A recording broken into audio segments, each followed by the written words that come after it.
explosions have been heard near the Fukushima nuclear plant in Japan.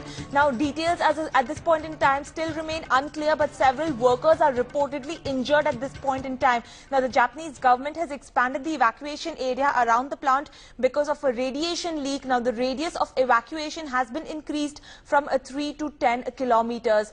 And then the radiation rose to an unusually high level in and near Fukushima #1 nuclear plant following the massive earthquake that took place yesterday.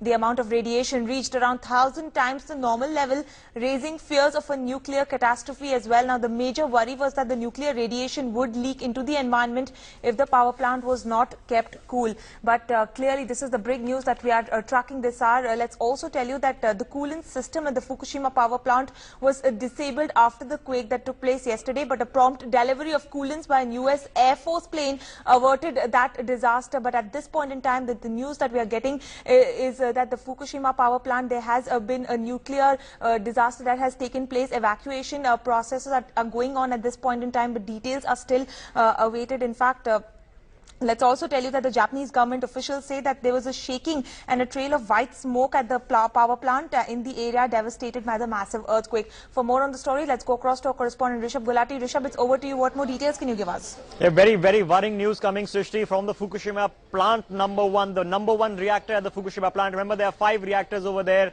What the experts over there are saying that they've detected an explosion and white smoke coming from the reactor. The experts have also detected cesium particles. Cesium is a radioactive particle that is produced as part of a nuclear chain reaction. That's the first particle to watch out for in the event of a meltdown. So the fears rising that a meltdown in reactor #1 in the Fukushima nuclear power plant may indeed have begun. Remember, yesterday after the earthquake, the cooling systems of the Fukushima #1 reactor shut down. The plant had an 8-hour backup power supply. That backup power supply ran out a few hours ago. Despite more coolant that has been pumped in, it seems that at least the residents in at least the 3 mine area have been evacuated as they detect those radioactive particles.